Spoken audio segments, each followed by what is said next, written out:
Martin Hall, the coach, and John Devereux, the Welsh team manager. Now the Scottish national anthem, Flower of Scotland, and this will be performed by piper Roy Vickers.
Well, that was sung with much gusto, wasn't it, by the Scottish national team, and their coach Steve McCormack and his assistant Dave Rotherham. Let's get to the match then. The action's about to unfold. Remember, a place in Australia and the World Cup finals at stake here at Old Annie's Land. Your commentators this afternoon: Phil Clark, Barry McDermott, Terry O'Connor, and first of all, Bill Arthur. Phil Bentham, the referee, and I tell you what, if the Scots approach the game with as much fervour as they approach the anthem, then we're in for some fireworks this afternoon. And of course, the Scots already with one foot on those airplane steps to Australia next year for the World Cup by virtue of their win in Bridgend a year ago. A shock win it was, and Wales have to overturn that 7-point deficit, and the Scots are determined to make it very difficult for them. It's Wales kicking off. And the first touch of the game for the Scots and Paul Jackson. And there's one of the amateurs in this Scottish side, Andy Todd, for the Edinburgh Eagles, and he'll be happy to get that first touch. And Oliver Wilkes taking the ball in for the Scots. Had all sorts of injury problems in the build-up to this game. Well, both sides did, and the players going into this at the end of what has been a very tough year for them, but most of them have come through. And here is Danny Brough, the man who really turned the game in Bridgend last year with his first kick. It's not a good one, and it's straight into the arms of Dave Halley. Halley at full-back in place of the injured Mark Lennon.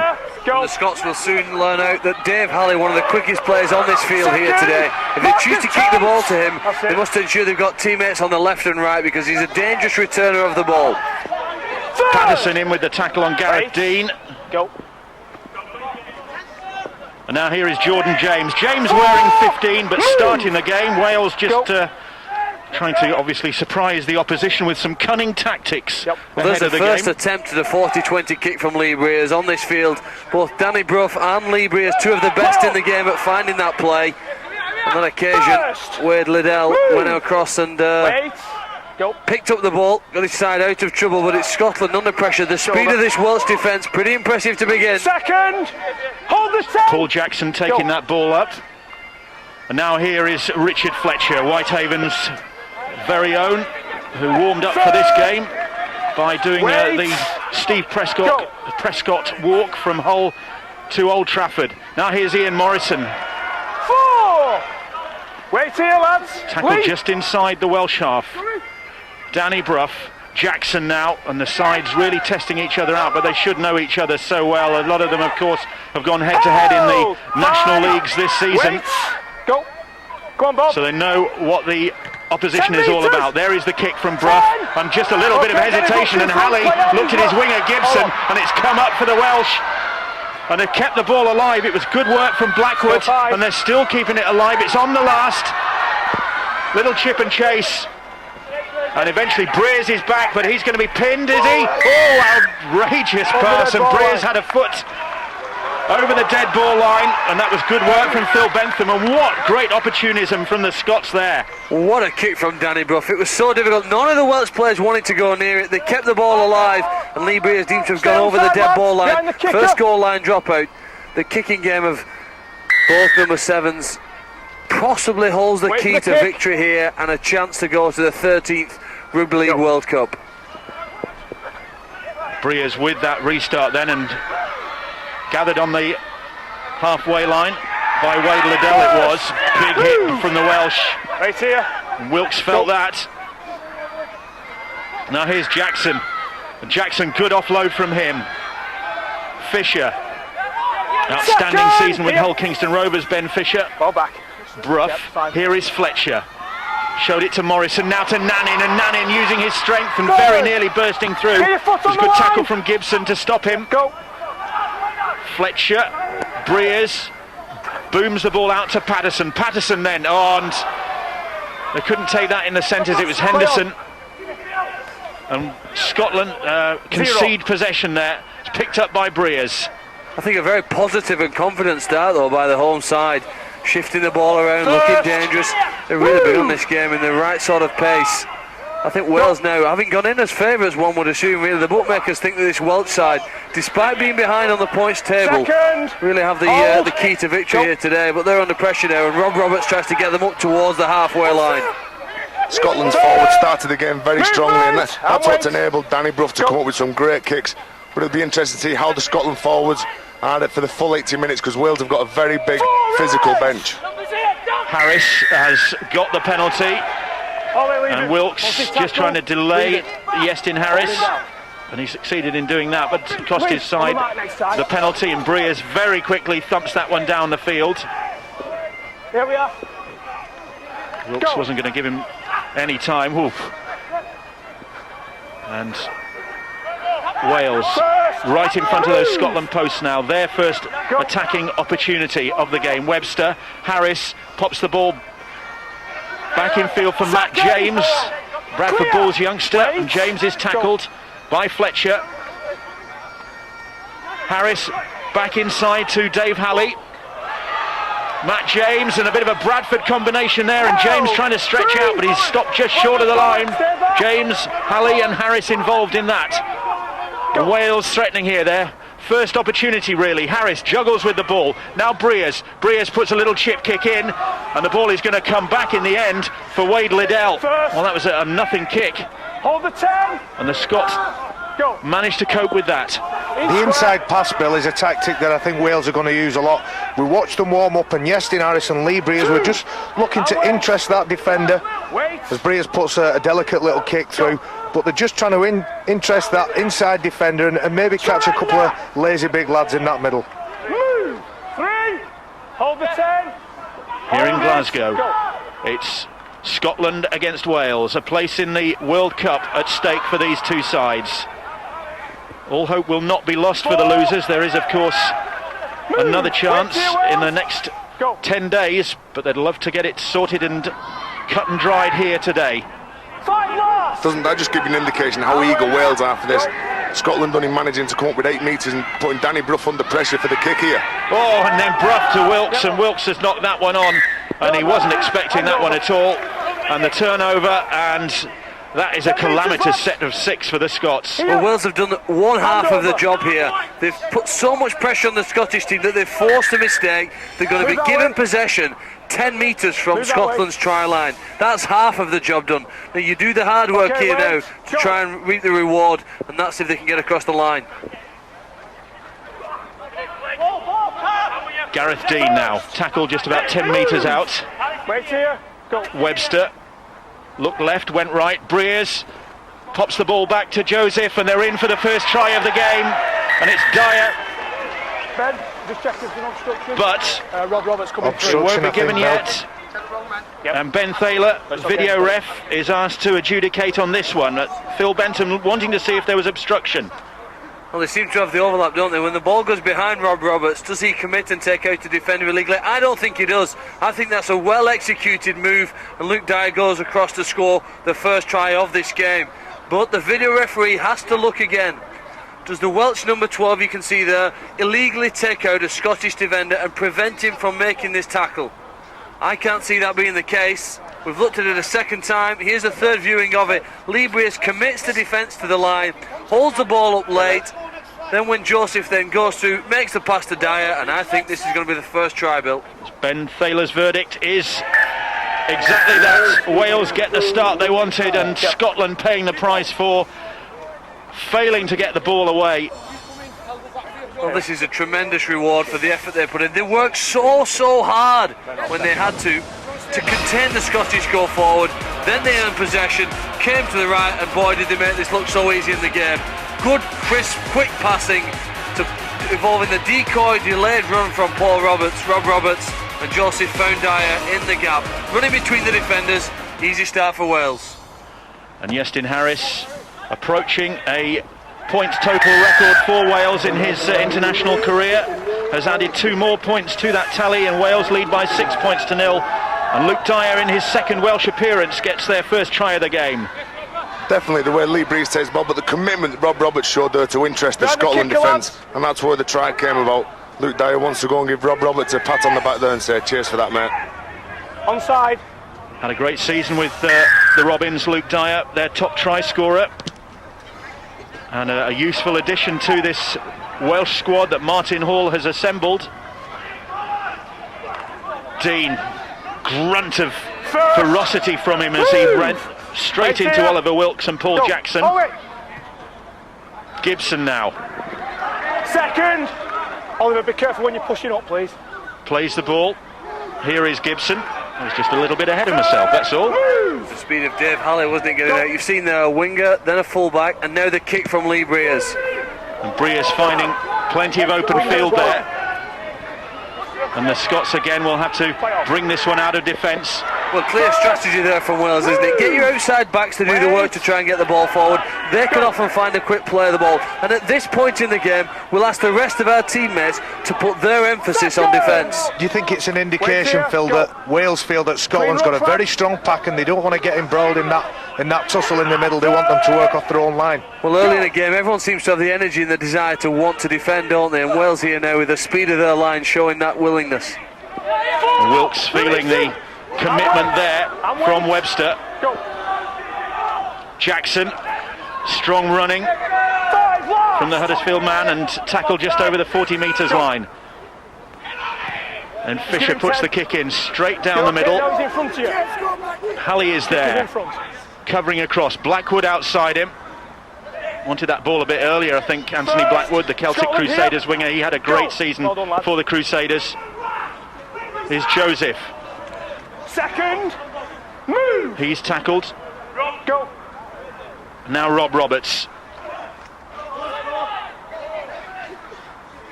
Roberts is tackled, still just inside their own half, the Welsh. Webster for Breers now.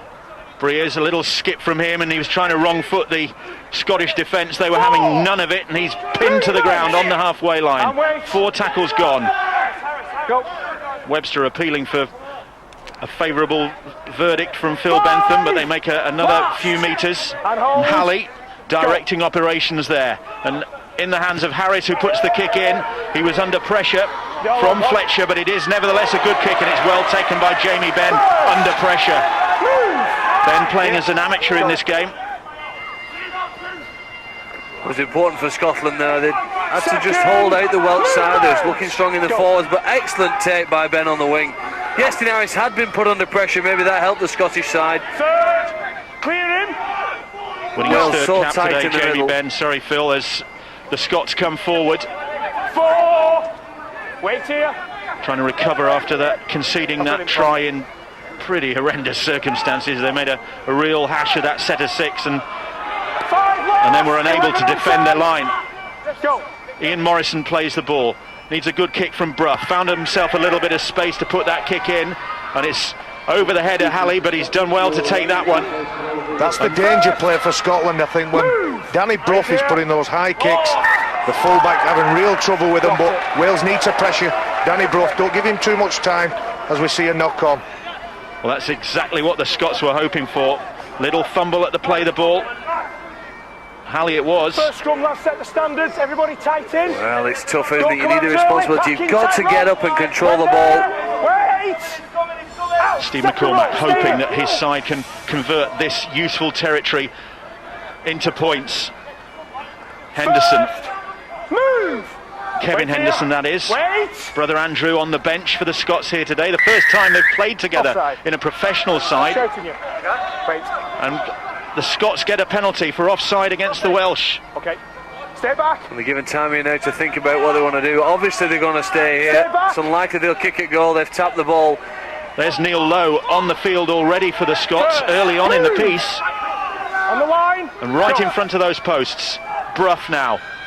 They really have got to keep an eye on him, and Brough managing to scurry away from them, just short of the try line. Harris appealing for obstruction there. Morrison will fancy his chances, but he's driven back just short of the line as well. The Scottish supporters urging their side on here at Old Annisland. Brough booms the pass out to Lee Patterson. Patterson back in field to former Gateshead Thunder player Wade Liddell. You try and stand Fisher up instead of diving. organising things. Henderson is tackled. It was a good tackle from Lee Breers as well, and then Henderson somersaults his way in field, and Patterson puts the kick in. Liddell was chasing it. Wales appeal, and video ref Ben Thaler, I think, will have a look at this one as well. Checking the grounding, please, Ben. Well, Gareth Dean for the Welsh side tried to get up to his feet, indicates the referee, no, I grounded it first. It's clearly the last tackle. You see that signal. Patterson just spots the gap between two of the Welsh defenders, and on this lush ground here, with the players clearly onside, pushes it gently into the in-goal area. Does Wade Liddell control the ball? I don't think he does. In fact, possibly a knock-on from Scotland before Gareth Dean grounds the ball. In which case it will be a tap on the 20-metre line for Wales. I don't think there's any doubt, Bill, that this is not a try. I'll tell you what, Phil, don't rob a bank with Gareth Dean. He gave himself right away there, didn't he? No try. And in fact the players had already worked that one out for themselves, and Wade Liddell furious that he didn't get there ahead of the prop forward. Time on. But the Scots showing that they can threaten. That'll give them some encouragement, but they were close. And hold. Very close. Dean gets to his feet to play that ball. Here's Second. Rob Roberts now. Go. Plays that ball. Third. Stand. And Wales on their own 40-metre line as Halley plays it. It's good defence from the Scots. Great defence from the Scots. Go. Driving Braycheck back, and Breers again kicking for Ben's wing, and Jamie Benn First. very coolly dealing with that, had plenty of time. Here. Go. Brough now. Here is Morrison. Wales ahead by 6 points to 0. They need to win by 8 points or more to overturn this Scottish advantage, and that would book them their place in next year's World Cup. On Lowe has tried to offload that ball in a crazy situation, and that was always going to end in tears. Well, he was, you see, wrestled between three men. We saw Great Britain do it successfully against New Zealand in the second test. But Lowe can't get that away, and Fisher knows that that's a knock-on. They've lost possession here now, with inside their own half. Wait, out. Joseph from the base of the scrum finds Iestyn Harris back in Welsh colours for the first time in 7 years last weekend against PNG, and that's great defence from Ben over on that far side as Hughes is driven into touch. Well, I suppose from the scrum play you encourage a side to take their opponents on. Wales did well, didn't they, to get Hughes on the outside of his man, but Brough did enough to come back and get him over the far touchline. Head tight in, okay. I'll shout out when it's free, okay. Well, Jamie Benn involved in plenty of action early on. Every kick seeming to go to his wing, and now every attacking run. And now a penalty against Wales. You have to wait till the ball comes out of the back of the scrum before you can move from there. Wales didn't, over-eager in defence. They've conceded a penalty, and Brough now uses that to buy 30 metres of land. Ben Fisher now, who's tapping the ball for Scotland, a real influence in the last 5 minutes, shouting out, win the ruck, we must win the ruck. He was the hitman in Super League, and he's really trying to lift his side here. Go. Here is Ian Morrison, and that's strong defence from the Welsh.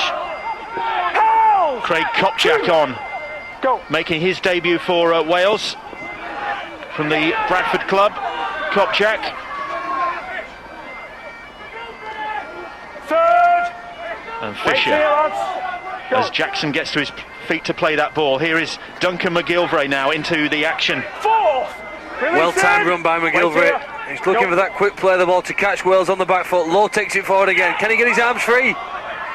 Well, he looked to offload last time. He's managed to do it this time and find a teammate. Liddell back in field to Fisher. And the Welsh defence being tested. Ball back. Morrison, here is Brough now, and Brough kicks the ball back across the face of the posts. Nobody on the same wavelength from his own team, and Wales able to defuse that quite comfortably with Ian Webster. Well, nice idea, wasn't it? You want to kick to an unpredictable part of the field, back against the flow of the defenders, but straight into the arms of Webster. The problem was there were plenty of red shirts in that area. Move. Go. Well, as I said earlier on, when they met in Bridgend last year and the Scots won 21 points to 14, Danny Brough very much involved. Go. And really turned the game when he had an eventful afternoon because he got sin-binned. There he is involved in the action again. He got sin-binned. Wales were ahead and then he came back on. You grabbed him. And Brough involved again. Through his efforts in defence here now, he was held back by Gibson. I don't know, Phil. I think that's harsh. Well, I agree with the referee here. He's made the tackle, he's got up now. He wants to go and make the play, and he's held back. Gibson has hold of him. He can't get to make the next tackle. Well spotted by the referee. Well, Danny Brough outstanding for the Castleford Tigers, man of the match in their grand final success against Steve McCormack's Widner's team. And of course, leaving Castleford, he'll be at Wakefield Trinity Wildcats next season, reunited with John Keir. Terry and I debated the value of kicking for goal in Friday night's World Cup clash between Lebanon and Ireland. Broug's taken the choice here now. They had an easier one potentially just a few minutes ago, didn't they, when they tapped the ball? Personally, I think I would have ran the ball there. The reason why I said the other night about Ireland, because they're under a lot of pressure. But Danny Brough knows that if his team, his forwards get him going forward, Danny Brough will have a big influence on this game. Well, he's kicked that goal, he's already had an influence. And you'll see more and more, Bill. The more that he keeps getting them quick play balls, the more he'll come into the game and have a big influence on the result. Well, Steve McCormack knows that if they just keep the scoreboard ticking over, it means Wales have just got to do a bit more work. Wales have got this 7-point deficit to make up. So is the pressure on them. They'll be the ones looking for the big play as the game gets on, won't they? That's right. Okay. And it might just get a little bit twitchy. What does Sir Alex Ferguson call it? Stay back. Not at this time of the day. Cheers. Great kick off there by Lee Breers. Morrison, though, neat footwork, ball bobbling up into his hands. 10. Go. Use your foot. So 4 points difference between these two sides.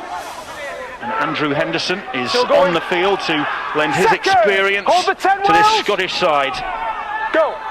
Having led the Castleford Tigers to promotion this season. Patterson gets the ball away to Liddell. It's the other Henderson, I beg your pardon. McGilvray, very clear that he wanted the ball. Forward and move. Well, Wales seem to have really compressed it. They're making it hard for Scotland to go forward in the middle, offering them some spaces outside. Henderson to Patterson, and Patterson has got support outside him. It's Todd if he can find him. 5 left. Decided that Todd wasn't the right option. There's a problem meanwhile in back play. Breers is down for the Welsh on all fours, just about on halfway as the crossfield kick finds Fletcher. It goes back to Brough, and Brough, the ball out to Nannin. Wales managing to get people back across the field. They still keep it alive. It's with Jamie Benn. Benn to Lowe. Lowe going backwards. Lowe going forwards. Little kick from Lowe. The pressure is on Braycheck, and Braycheck doing superbly well to get just over the try line there. But there are bodies all over the place now. Breers down in front of us here, just on the 40-metre line. And now there's a Scottish player down as well. It's Fletcher, I think. Concern for Martin Hall, but Scotland looks so dangerous when they keep that ball alive on that far side of the field. Instinctive for the players, getting back on side behind the man with the ball, making themselves available. Good break first in the left-hand side with Patterson. Difficult for him to do much. Cover coming across. Halley had him sized up, made the tackle. That's where Breers was injured. The clock stops, well, a quarter of the way through this qualification game. I think Breers and Henderson actually clashed and kicked each other. Henderson coming off on the better side of that collision, I think. Martin Hall will be very worried because he's such a vital part of this Welsh side, Lee Breers. He's got 9 tries in his Welsh international career. And he's still looking very, very uncomfortable as he walks back there. This was the Scots attack which very nearly yielded them the try. Well, Breers is going to continue, but I'm not convinced that he's going to be able to for much longer. Fletcher, meanwhile, it looks like a problem with the ribs. Well, difficult times here now for both coaches, wondering and hoping that the team lad's going to be all right. There's a leg in the side of his ribs, isn't it? A nice knee. Awkwardly. Somebody from the UFC would have been proud of that. Really struggling, Fletcher. Steve McCormack, Paul Kidd alongside him, and the stretcher unfortunately coming out onto the field. Right, back up there. Now whether Richard Fletcher is just...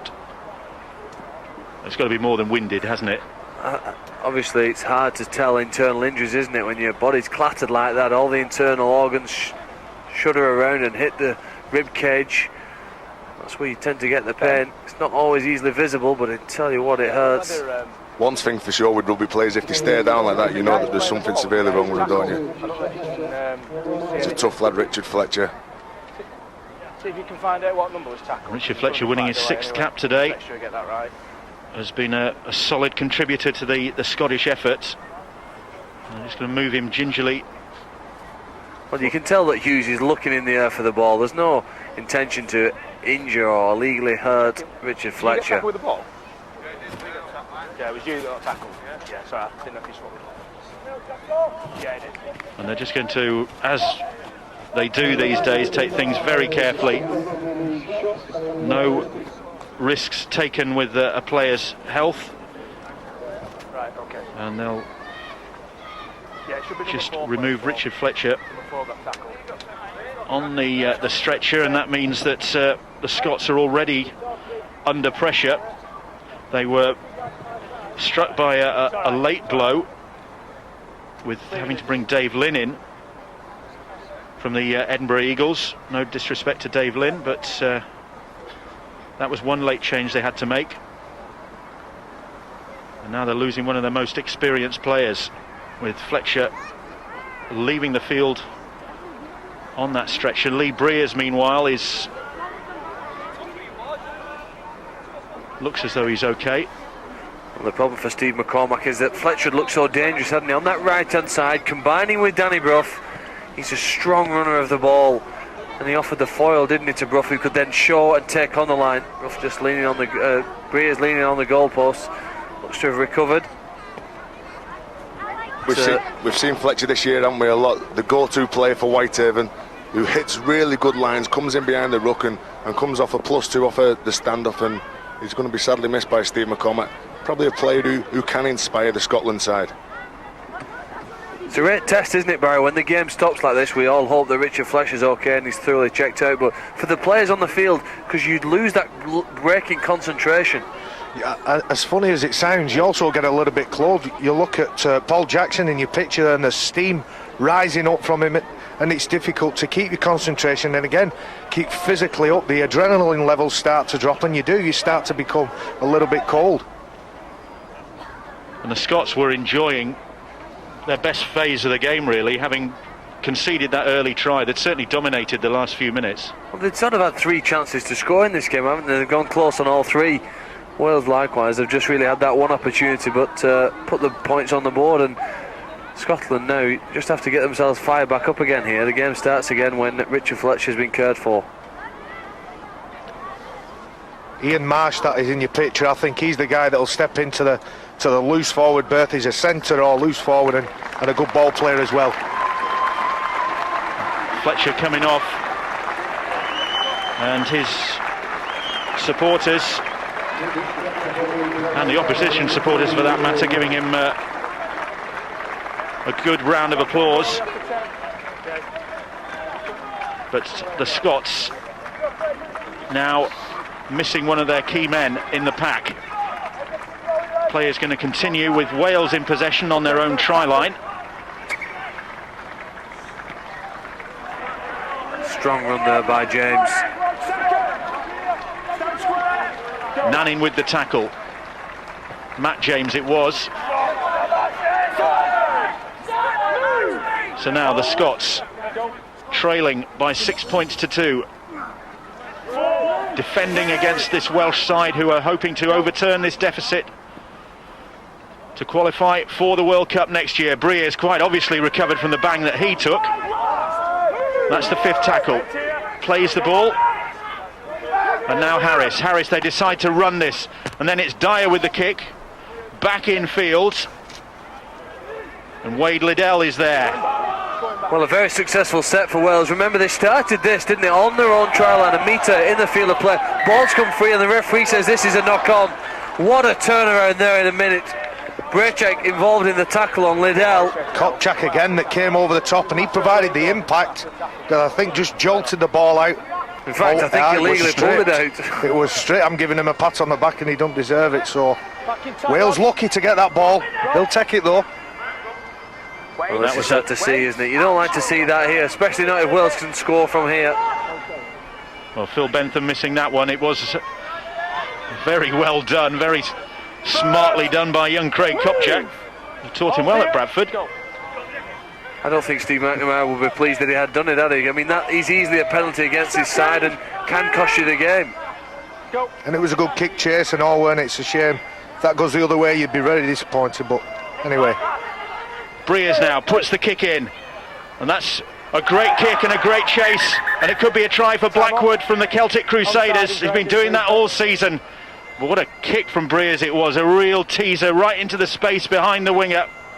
And Todd, having to turn, was outpaced by Blackwood. Well, the Warrington halfback Lee Breers has been a world-class player on show in this game so far. Creator of the first try and potentially now the second here for Wales. It's a perfect kick. There are a few players who can provide the accuracy of the kick. It's a knock-on though. It's a knock-on, I feel, against Blackwood. Well, a second ball in goal here that has been knocked forward, and I think Wales know it as well. They're set up ready to play on. They know this won't be awarded. That is a let-off for the Scots because it was a wonderful kick. And it was a very good chance, but perhaps a little bit of the rugby league gods looking down on Scotland. Clearly, that ball was stripped by Kopchak, but there's a lad that's just come on in Sean Penkovic. He can add a lot of zip around this second half for Wales. Watch him for going any quick play though. He'll be going and trying to attack the Scotland forwards around the middle of the ruck. That's a big chance from Wales though. I feel that opportunities are not going to be there too much for them to squander them when they get them.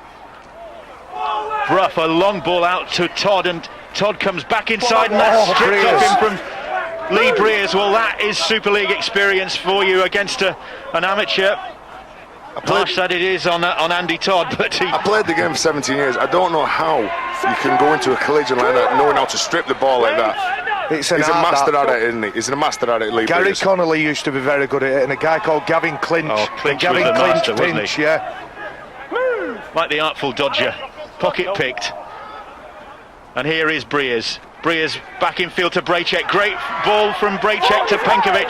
Penkovic quick play the ball. Joseph and Scotland guilty of Ian Marsh it was of just hanging on there, just trying to delay them, but great hands from the Welsh. Well, Wales with the dilemma, do they kick at goal or do they try and score a further try down at this end of the field? I think Iestyn Harris is going to call for the kicking tee.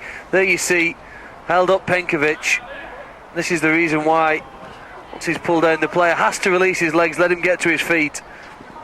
It was an inside pass that caught Scotland a little bit cold, as I mentioned. I saw them do it in the warm-up. They're looking for those lazy defenders, and not lady defenders, lazy defenders in the middle. You used to be one of those, didn't you, Barry? A lady or a lazy. That's only at weekends, that, Phil. Yes. That's when he used to play. Iestyn Harris adds 2 more points. He's winning his 17th cap today, and Wales ahead by 8 points to 2. It's still not enough. 6 points the difference, and Martin Hall will be happy that they're just managing to build a lead here And they need a bit more. Onside! Bruff with a fiercely struck restart that Penkovic gathers. Now here is Kopchak. Kopchak making good yards for the Welsh. I think the game has possibly lost a bit of momentum with that Fletcher injury, as we thought it might do. It's just building nicely now, though. Phil Joseph Clear him! on the 40-metre line. Penkovic now.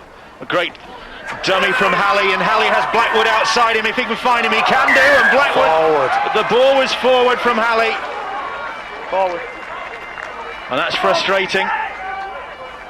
And that is where Wales might just get a little bit twitchy when they see these chances going begging. But good build-up by the Welsh forwards there, and showing there you can't give Halley any gap. He'll take it, and he had inside defenders, but he just couldn't pass the ball because some Scotland defenders got inside the men there and just made it impossible for him to pass the ball inside. Wales, hold the line there. But it just shows how dangerous they are when they play on the front foot, doesn't it? Ouch!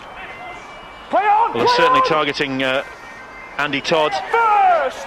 on this Scottish left-hand side. The Edinburgh Eagles player Second! Stay tight, Marcus! who made his debut in the defeat against France last time out. A 46-16 defeat the Scots endured in their build-up to this game. There is Andy Todd, but he's one of the best players in the Scottish Conference, a member of the Edinburgh Eagles side that won that championship this season, Todd. And Bruff with the kick. Well, now we can see what have Scotland got left in their chase here. Not quite as intense or as quick as the Welsh team, but are they able to put as many men in the tackle and control the speed of the play of the ball? Wales have been very good at that over the last 5 minutes. That's not quite the case here with Scotland. They're able to run only one marker, easily sidesteps him. They need to tighten up the Scots if they want to hold on to this. Harris ducks under the challenge of Nannin, but on the follow-up was low. It's Marsh it was, beg your pardon. On halfway line with Damien Gibson. He's been a loyal servant of the Welsh cause. Gibson and Braycheck. This is an impressive debut from Andy Braycheck. Plays the ball on the 40-metre line. Harris, Breers, little chip and chase from Breers, and Wade Liddell was there, bounces off Breers. Well read by the fullback. It was brave, wasn't it? There were 4 red jerseys flying towards him, the ball in between bouncing in the air, and he had to be brave, taking the ball. He knew that if he hadn't, look at the jerseys coming out and pouring forward. Stand up and be strong for your team. 3! It's just a guess when it's like that, Phil, innit? You never know which way a rugby league ball's going to bounce, but he had very little choice. He had to go, and he had to sort of take it for granted that the ball was going to bounce into his arms. Wakefield's Duncan McGilvery plays the ball, and that's just the sort of run from Oliver Wilkes that'll lift aside, and then that happens. Offside, lads. There was a knock-on somewhere there. Kick back. Penalty. And it's offside, isn't it, of course, as he tries to offload the ball. Wilkes, I'll just show you what happens. It comes off a Welsh player, then goes backwards, forwards, and then he's kicked by Penkovic. And because he was then in front of his Welsh teammate, as the ball, yes, initially backwards, kicked forwards, Penkovic in an offside position had to let the ball go, Bill. 2. It's the penalty that Scotland needed, and amazingly they're actually going to kick for goal. This is the point, just keep the deficit within manageable boundaries. But I don't know whether it's the climate or the pitch itself. The ball, when there's been kicked by Breers and Bruff, hasn't travelled as far as we've seen throughout the year when they've appeared in Super League or National League One games. There's a lot of pressure on these kicks as well. There's a lot at stake today, and it's very, very evident that as soon as both teams get within striking distance, they're having a go. Bruff having a go from 45 metres and succeeding. 8 points to 4 the scoreline, and the boot of Bruff has the Scottish flag flying. Steve McCormack and Danny Bruff will know that that's all they need to do. Keep chipping away at that score, keep chipping away at it, and they can come up with a score as well the other end. They've been under pressure, but they had a really good 10-minute spell when the forwards were getting on top. But then Wales come up with, Lee Breeze come up with that little bit of an inspirational play, but great play there by Wade Liddell at the back. Breers looking to Sneak that one into touch, and Brough has knocked that one on. Well, from hero to villain in a matter of seconds for Danny Brough. Well, it's the second time Lee Breers has gone for that kick. The first one he didn't quite connect with as well, but you see how awkward it's bouncing intentionally that way, so it's hard to pick up.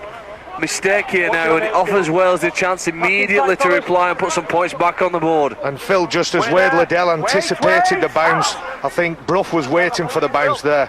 Yep. Here is Halley trying to go outside Henderson. Go. But the Scot makes the tackle. Dyer, scorer of the only try so far this afternoon here at Annisland in this World Cup qualifier between Scotland and Wales. Wales ahead by 8 points to 4. Harris. He has runners, and one of them is Kopczak. 4 tackles gone. The Scots defending desperately as Breers has possession, sells the dummy, and that's a great tackle from McGilvery. Quick play the ball though, and they could be in here. That's a wonderful kick, and it needed some quick defence from Brough, and the Welsh will force another goal line dropout from the Scots. Well, Danny Brough probably felt that he had to make up to his teammates. It was his knock-on from the kick-off restart. Look at him coming from the left of the screen, flying over in anticipation of where that kick was going to go from Penkovic. Toes it, hands it over the dead ball line. He'll have to kick it again here. But they've survived for another play. But they do look very dangerous, don't they, Phil? With Easton Harris, Lee Breers, Sean Penkovic up there. They look like they've got a bit of skill. They hold real good shape off the ball. That's not a bad drop out from underneath those posts from Brough, and takes them up to the halfway line, but it's quickly back to their 40 as Kopczak is tackled. Wilkson, Henderson, Andrew it was, now Joseph trying to go through Patterson. That's twice Wales have used that miss move in the last couple of sets. That's the play they used to get that try. Now here is Phil Cushion, another Celtic crusader out there for Wales. What a season they had, winning promotion. And now strongly represented in this Welsh side, looking to qualify for the World Cup next year in Australia. On the line. Wait. Sean Penkovic. Penkovic goes himself. That's good work from Henderson. Andrew Henderson with the tackle. And they're on the last. Joseph it is who puts the kick in. He's got it. And well done, Andy Todd. Good work. Go. Well, you have to be brave, don't you? The Scots are being that at the moment. They've gone down. Liddell. Oh, there's the one-on-one steal again from Breers. I think there were 2 in originally, weren't there? Todd had to be brave. Boots flying, arms flying. Breers penalised there now. The tackle already completed according to the referee. And then he illegally strips it. Together. So that is a pressure relieving penalty for the Scots. Just up here, lads. Well, they had to get away from the line, didn't they? They've been there for 2 sets now. Wait for it. Go. And there it is. Lee Breers penalised. Scotland hoping to get out to their own half. It's an amazing thing that Andy Todd there on the wing, so brave diving for that ball. But along with the Irish lads, the Scottish lads, the 3 locals who come in, probably only played 10 to 12 games per year in league. So it shows what great talent and great commitment they've got. And they do, like the Irish lads and Scottish lads, they come in and they do add a lot to the team. Well, Andy Todd will be back at his job as an architect tomorrow. You do think though, Bill, that they're playing against professionals that could have been playing the game for 12 years, and they don't look out of place, do they? Brough, that darting run from him. Go 10. Wait here. Go. Stopped by Jordan James. James and Brough just continuing a little disagreement off the ball there. Brough not happy with something. Henderson. Patterson puts a kick in down the line, and Blackwood. Well, those are great tactics from Scotland, aren't they? Just let the clock tick over, try and stop the game and stop Wales from developing a quick tempo in this match. I do feel Lee Breers is going to have a big influence as Patterson's kick just finds touch. He's going to have a big influence, but Easton Harris has been very, very quiet. It's only a matter of time before he sparks up into life. Very, very dangerous player and a possible match winner. Listen for the call. And if some of these players are carrying knocks, as we're led to believe, players in both camps that is, though, that's going to tell as the game goes on, a bit of tiredness as well. It always happens this time of year. Representative rugby, you know, it's not like club rugby. You don't get given it, you have to earn it, and these players are going to appreciate this day. Touch judges on, little incident off the ball involving Luke Dyer. It was certainly one party. I'm not sure who else there was after the ball had gone. Well, these World Cup qualifiers can boil over. Scotland won. And it was Wade Liddell, I think, who was the other party. Phil Bentham just calling him over. Yeah, just listen to the report, would you please? Okay, Scotland won late challenge. Okay, he's after his pass the ball. No, you don't talk, you listen. When he's passed the ball, you don't challenge him late. Leave it.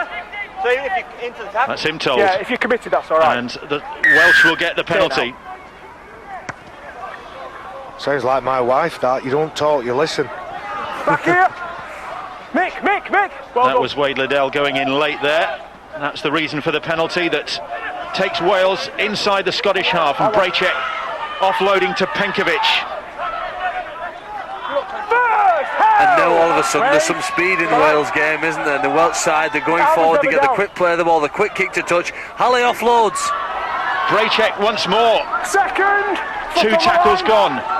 Liddell it was with that tackle. Penkovic. Harris now. Harris, and Wilkes flattens him. Good work from Oliver Wilkes. Here is Breers. Breers back across the face of those posts. They've got numbers out here if they can get the ball wide to Hughes. And Hughes going for it himself. What defence from the Scots, but I think he's got that ball down. Did he The get down, or second was his effort hand from just Hughes. underneath? Checking the ground. Was it an actual ball contact, or was it his forearm? It's sometimes difficult. It's a try, I can tell from here, Barry, that's a try. Just grinding. Let's have a look. He's held short to the line, the ball isn't completed, and he rolls over. So I mean, his hand's underneath the ball. That's there, what Phil. I'm saying. I don't know whether Is it his he's hand grounded or that is it the yet. ball? I don't think he's got that one on the ground. I think the hand there. It's more good Graham. defence. It's Jamie Benn in there. Mick Jamie Benn and Mick hanging on. Mick Nanning at first here gets his hand under the ball. That will be Oof, awarded. that looks like a try from that angle, doesn't it? That definitely It's an looks a try interesting from thing, that isn't it? angle. With Adam Hughes, they award that as a try. They're going to give this, Bill. Yes, has Adam Hughes got his 9th try for the Welsh to extend their lead to a vital 8 points. He has, but only by a hair's breadth from Hughes. Wales needed a lift before half-time, and this is the thing that they needed.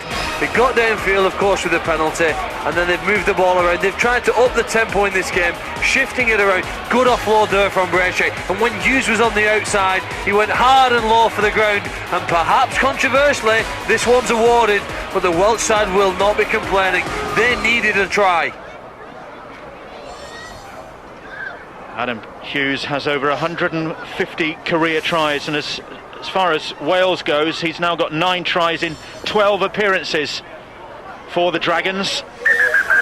And that could be a crucial one, because it has opened up the vital advantage of 8 points. And Iestyn Harris will look to extend that advantage, but a difficult touchline conversion attempt coming up for Harris. Just extends the telescope. Needs a bit extra distance on this one. Yeah, okay. Anthony on 41 metres, he's got to kick the ball, it. boys, to give the ball. Difficult with nothing in the backdrop to help visually. So Harris, 122 points for Wales so far in his international career, looking to drift that one in, and has kicked it superbly. And with half-time approaching, that is a hammer blow for the Scots as Wales lead 14 points to 4. Hughes, the try scorer. You could say Scotland were lucky on 2 accounts here. Firstly, obviously, this try being awarded, Hughes bouncing forward, and the referee thinks that's a try. But even more, the thing that set them up into this position was the penalty awarded on the intervention of the touch judge for a late tackle by Wade Liddell. I think the fact that Mick Nanning was so high, when he made the tackle, his momentum actually moved Adam Hughes and probably nudged him them extra couple of yards. Still not convinced, but video ref Ben Thaler was, and that's what matters. And Wales now 10 points ahead, and the Scots are going to have to do a bit more now than just kick the odd penalty. They've got to show a bit more ambition, you feel. That's it, Bill. They can't just keep going for the 2 points. They've got an 8-point cushion, obviously, with points difference in the group. Oh, hey, they've got a chance here. There's a bit of pressure. That is what they wanted. Come to life here now. Gibson's simple mistake just loses the ball forward, doesn't it? Slips out of his hands, and with 2 minutes to half time, Scotland know maybe this is their chance to score, go in as the happier side. They need to start scoring some points though, don't they? Because they've been camped down in the Wales 20 and not come up with anything. They've only come up with 2 penalty goals. They need to come up with a try. Here is Nanin. To be fair to Damien Gibson, it's a very murky day here. It has been all day, missed early on this morning, and the pitch has been very damp, or still is very damp, so that might explain the slipperiness of the ball. Oh, and then Morrison has lost that one. I'm not sure that was the slipperiness of the ball and just carelessness. Well, up until this point, Scotland have done remarkably well against a side who in the last 2 tournaments have made it through to the semi-final of the World Cup. It just clipped Jordan James's knee on the way down that, didn't it? There's the mistake, isn't it, there? Knocks it through. Phil Joseph picks the ball up and then makes some good yards for the Welsh. Halley is there. And a knock-on from Phil Joseph, I think it was. Knock-on-a-thon. Copyright Sean McRae. Exactly, again, off the knee. Scotland keen to form the scrum. Another set of 6 before half-time to score a try. Come up with a big play. Danny Brough organising his troops in back play. Patterson, Brough, Wade Liddell is the next receiver for the Scots. From Brisbane, but proud of his Scottish ancestry, Wade Liddell, and had a couple of seasons with Gateshead Thunder as well, and was a pretty good point scorer with them, the full-back. 34 tries in 44 games for the Thunder. Could welcome one of those this afternoon, and Patterson gets that one away to Henderson. Kevin Henderson is tackled. 3 tackles gone for the Scots. McGilvery now. Head down, charging towards the Welsh posts. This would really put the cat among the pigeons if the Scots can get over the try line before half-time. Brough puts the little grubber kick in. They're still chasing this one. The ball is loose, and it was bravery from Halley, because he really had to fling himself that one as Marsh came charging in.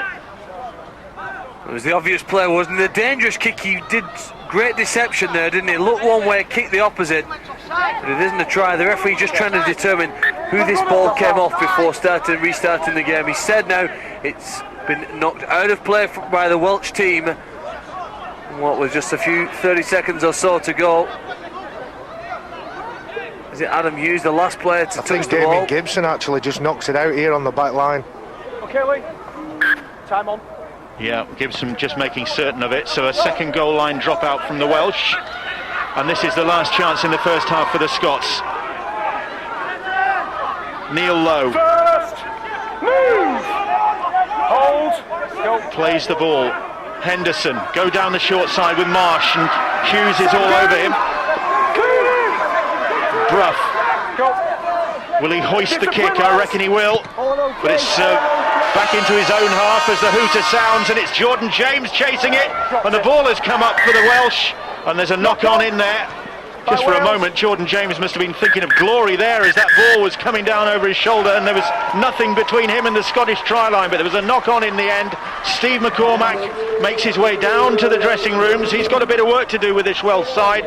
As ever, Lee Breers just having a chat with the referee. And it's Wales who have turned the tables here. They were 7 points behind at the start of this game. They've now opened up a 10-point advantage as the sides go in to half-time. It's Scotland 4, Wales 14. Yes, a 10-point margin here, but on aggregate, as Bill rightly says, just a 3-point margin now in favour of the Welsh. At the moment, they are on the way to Australia, but there's a long way to go in this.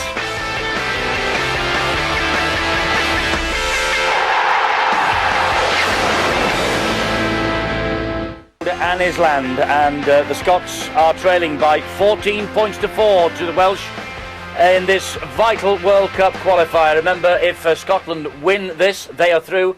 If Wales win it by 7 or more, they are through to the World Cup finals in Australia. Scotland have never been to a World Cup outside of this country before. They were there, Phil, in 2000 when it was played in the UK under Sean McRae. At the moment, Wales looking the favourites. Yes, I think they are really, because basically they've probably had a bit more strike, haven't they? Scotland too reliant perhaps on Danny Brough. When Wales have gone wide both to the right and to the left, they've looked dangerous, and that's where they've scored their tries, shifting it to the right centre and going over through Luke Dyer. And then later in the game, a switch of play by Lee Breers, perhaps the best player on the field so far, and then good hands from Brejcek. The size and power really was what took Hughes to the line, and the rules technically state that the hand or arm carrying the ball must touch or go over the try line, which is clearly the case there for that one with Adam Hughes. And I think that Wales needed that, because going about 5 or 10 minutes before half-time, they'd looked flat. Scotland seemed to have control of the game, and there was a real lethargy for a period of time about Wales. They got a penalty, they put it out of touch quickly, and all of a sudden they upped the tempo. Yes, there's a lot of tension out there, and we saw it on Friday night, didn't we, in the game between Ireland and Lebanon. It just needs something to settle it down. Wales know that they are halfway towards job being done. 40 minutes lie ahead of them, but Scotland will have one eye on the scoreboard as well. Remember, Wales have got to win by 8 to qualify.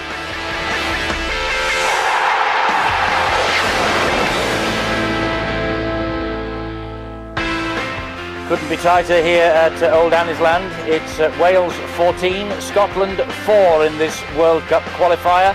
If Wales win by 8 points, they will be through to the finals in Australia next year. At the moment, they're bang on course, but Scotland, in front of their home supporters here at Old Annie's Land, are very, very dangerous.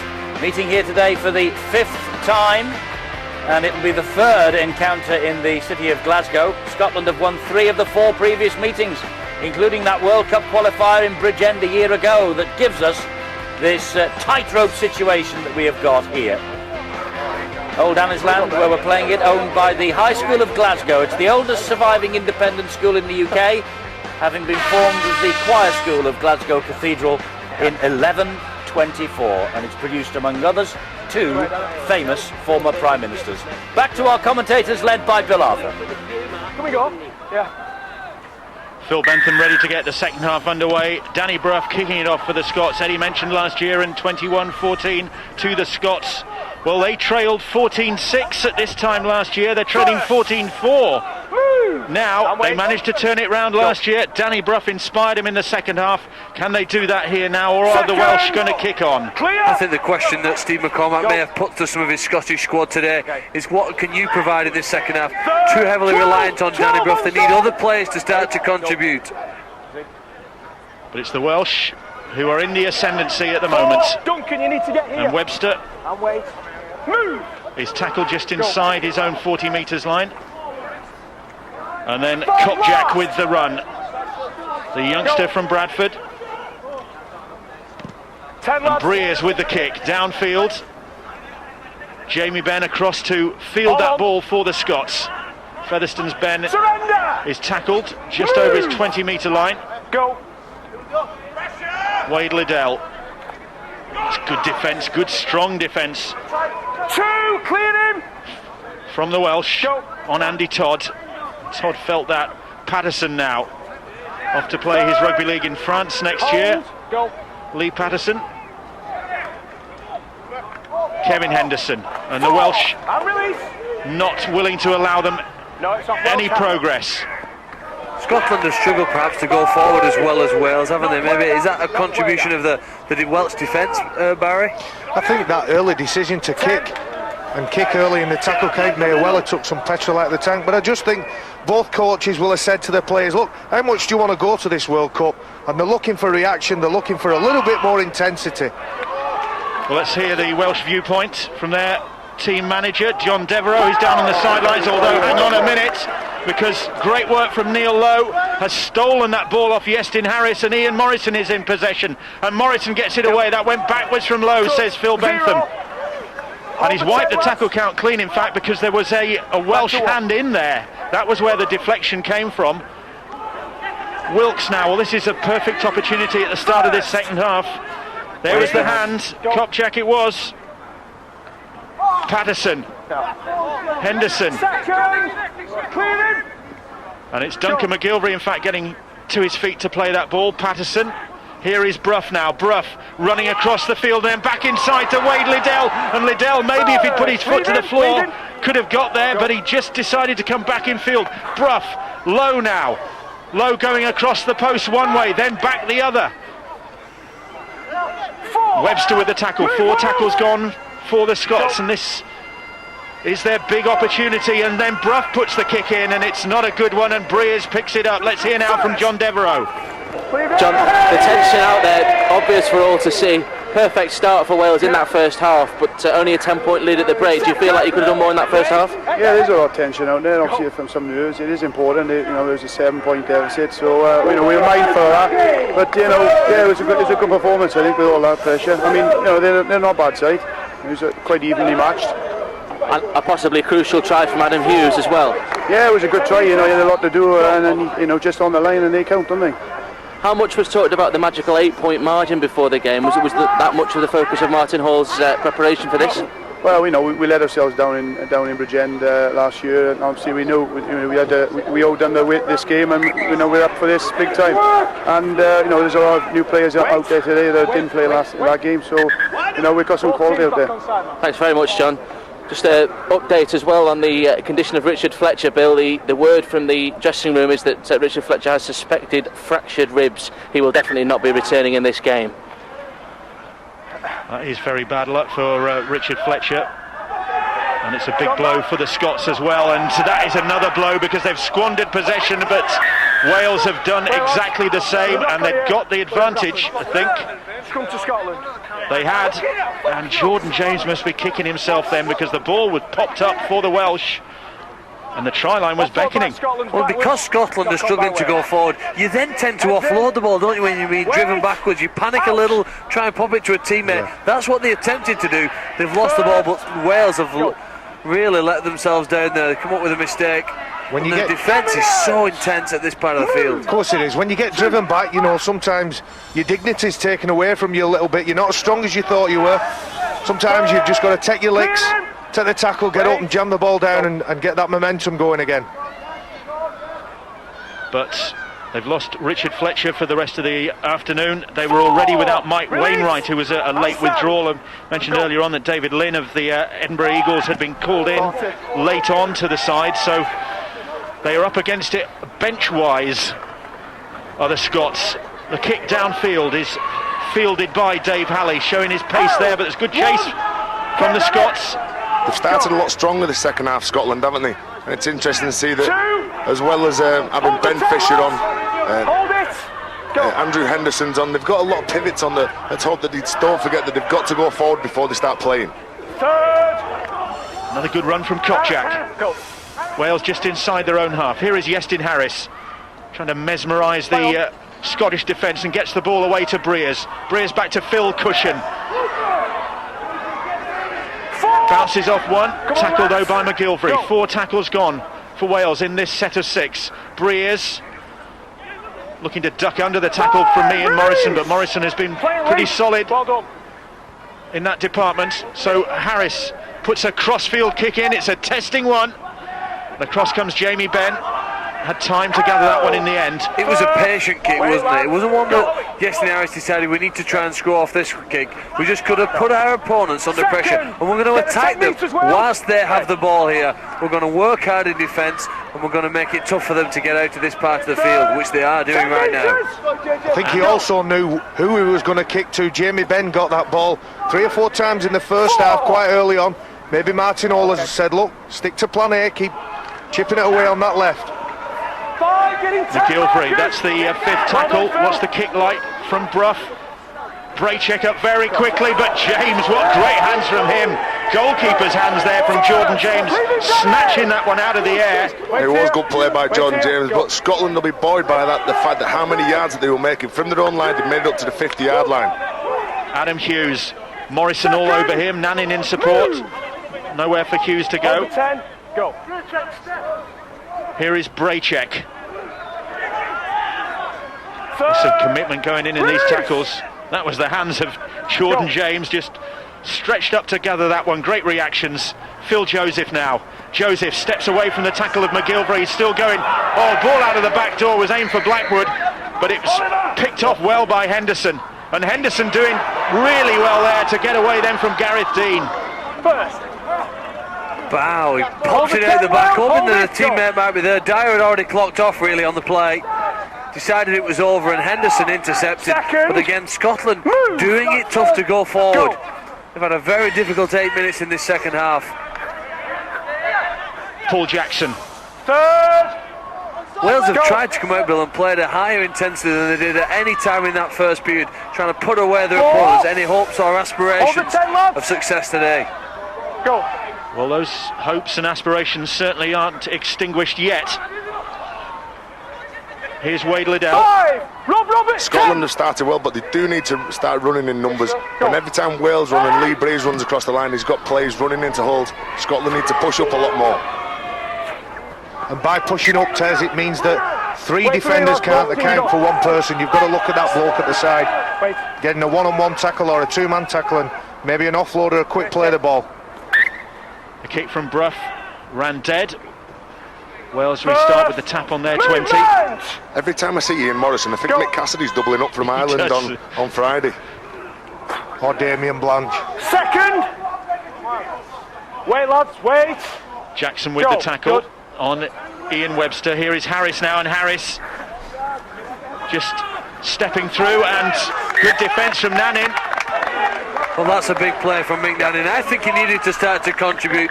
He'd been out there, not really had much chance to show his hands on the ball, but he's dragged Iestyn Harris towards the sideline. Although, whose hand did it come off at the end? Danny Brough was stopping and preventing Iestyn from flinging it back, so you could argue for Wales's case there. Is he making the tackle? No, he's I think he is. He's preventing Iestyn from getting it back. So the Scots in possession. Wade Liddell trying to step his way through, and the penalty is awarded against Dave Halley. Liddell was trying to get to his feet, the Scottish fullback. Well, they've had a tough 10 minutes, Scotland, here now to start the second period. They get a penalty here now with Brough kick to touch. They get the opportunity, and Brough, one of the best kickers of the ball, he's kicked the ball, he's getting 40 metres for the Scottish side. Now they can almost see the white line. Didn't he take a gamble there, Danny Brough, because he saw that Blackwood was slow getting back. So he put the kick deep and just gambled on it, running into touch. Oh, and Jackson has offloaded, and that gamble has backfired because Dave Halley has snaffled that ball. That was alertness from the Welsh fullback there. Well, promising position squandered by the Scots. Well, I suppose he thought maybe with the defenders around him he could get the ball back to a teammate. Second tackle, they've lost a chance there. Hold the 10, lads. You talk about Mick Nannin though as well, Phil. He's normally a left centre, isn't he? With Steve McCormack going with Kevin Henderson in the left role. And normally when the teams are passing the ball from right to left seems the way to attack. That's why probably he's been a bit quiet. Braychek taking on Brough and Nannin. And then plays the ball, and Harris finding Brough, but more through luck than judgment there, because I'm not sure he could. Breers, I'm not sure whether he could see where Lee Breers was. Phil, that's one. Scots in possession on their own 40-metre line. Scoreline unchanged since the restart. That's a high tackle. To be fair, the first of the game. Yeah, just leave it. Andy Todd was on the receiving end of it. Thanks, Danny.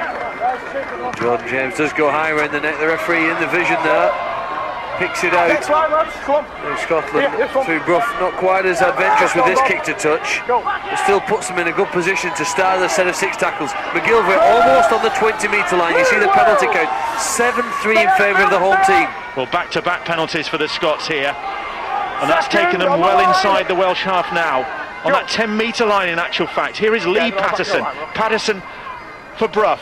Brough for Wade Liddell. Liddell trying to take on Adam Hughes. Well, they use Mick Nannin as a decoy runner on so many of these occasions, put the ball behind to Wade Liddell. But Nannin's strongest play is when he's close to the opponent's line. So give it to Nannin. Oh, remember give it to the big lad. He's 18 stones, isn't he? He loves to strike from close range. Well, here's striking from close range is Fisher. Now then, has he got that one down?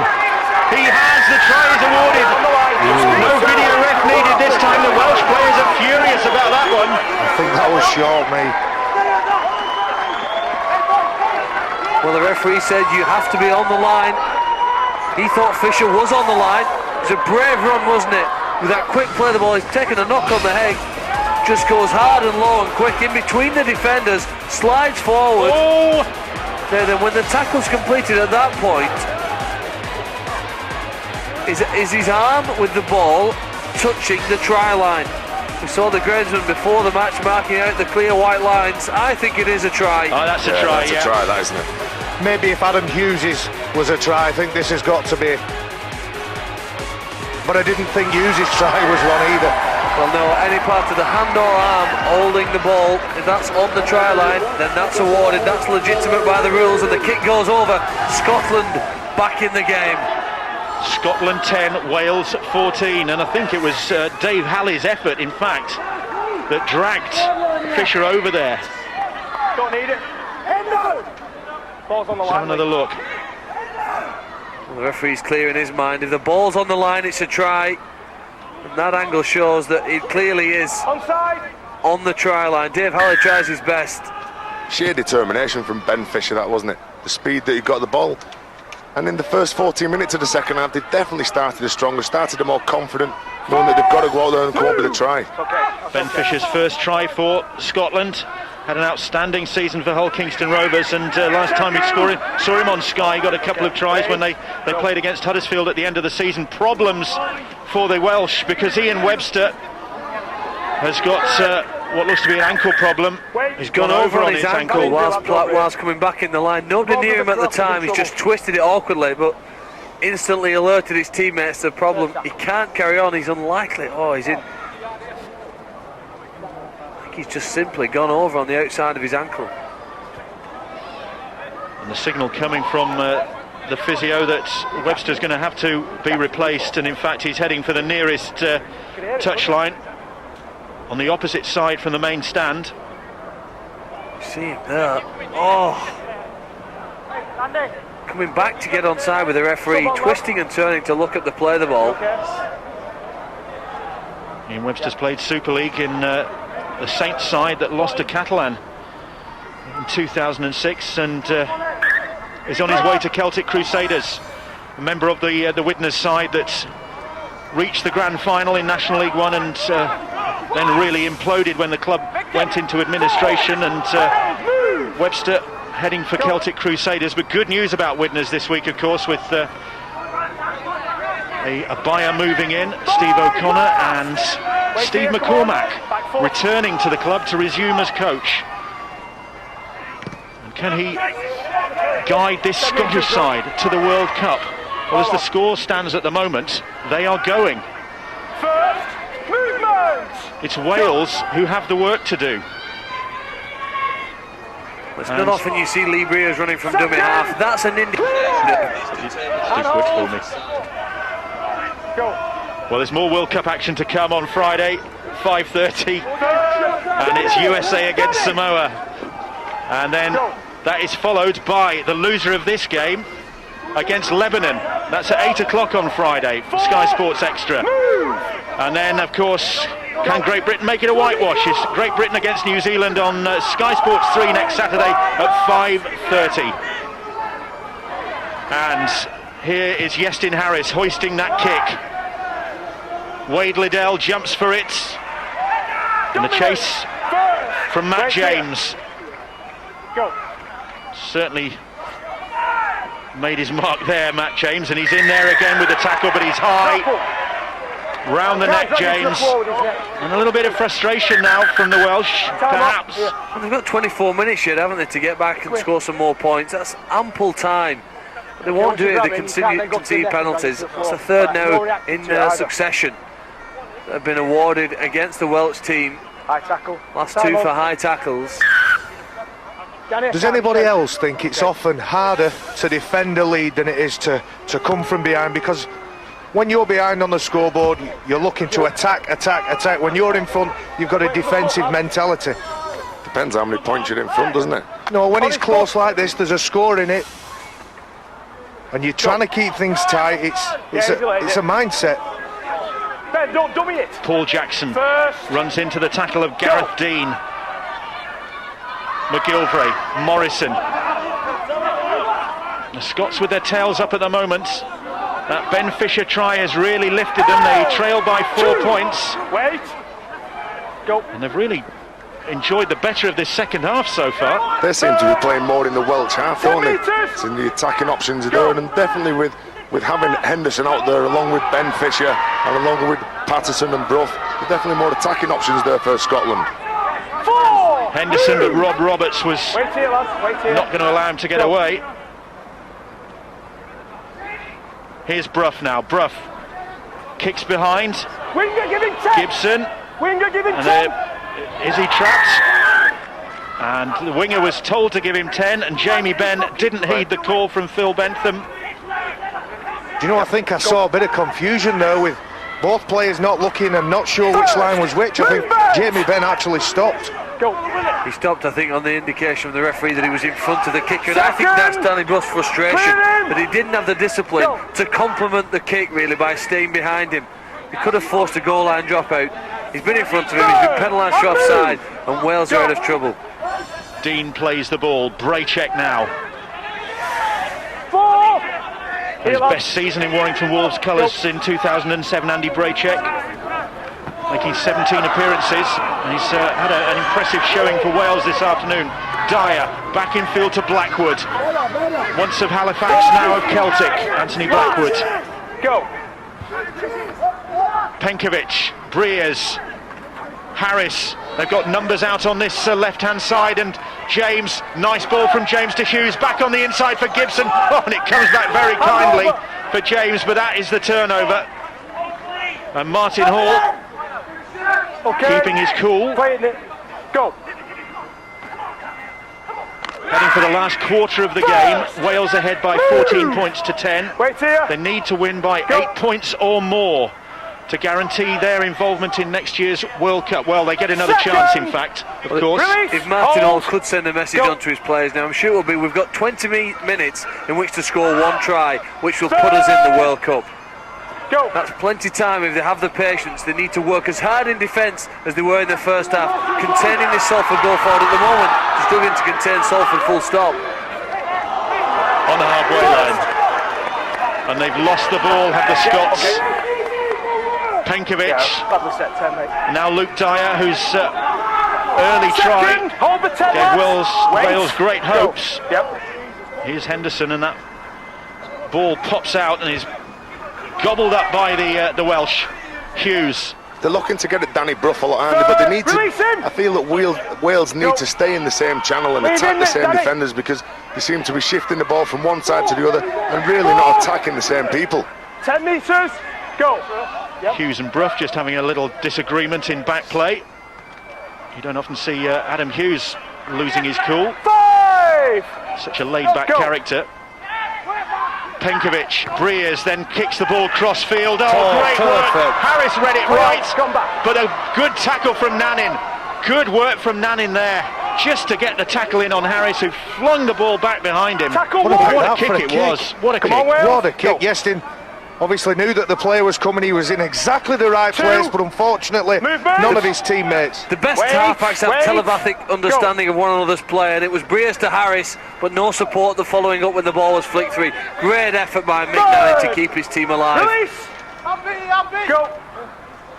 So Scotland back in possession. 4. Hold the 10. They've scored the only points in this second half. That Fisher try. Do you know, Phil, you talked about go forward. This lad will give him go forward. In the first 20 minutes he worked his tatters off and has started that again. It's Paul Jackson's tatters we're talking about, is it? It's better than what I was going to say. Move. Go. Here is Anthony Blackwood. Second. No, it's committed. And hold. And Jackson is in there to make the tackle. Penkovic. 3 dummy half runs. They're going to go forward down the middle of the field. That's the 4th one there now, keeping alive to Halley, onto Harris and Rob Roberts. They're going forward down the middle firstly before they fall for that temptation of shifting the ball wide. But that's been very effective for Scotland this half, hasn't it? What they're doing, just the simple plays, tic-tacking up the middle of the pitch, and I feel that's what Wales need to do more. Breers puts the kick in, it's a good one. Oh, and Dyer couldn't take it. Knock on, lads, by Wales. He protests that he didn't actually knock that ball on, but it just didn't bubble enough for him. I'm not so sure where this knock-on came from. It was his knees. Well, the referee said his hands involved. Okay, play it, go. Breer's kicking game First, move. is causing Scotland problems. Those last two kicks certainly have. They haven't built pressure though, have they? They've looked to score. Every time they've got there, they're going for that bust play. They're going for the points on the board. They need to build pressure. And you know, each team, when they're camped on their own try line, are going to crack at some point. It's inevitable. Third, 10 metres, Wales, come on. Wales Stand in up. possession. Go.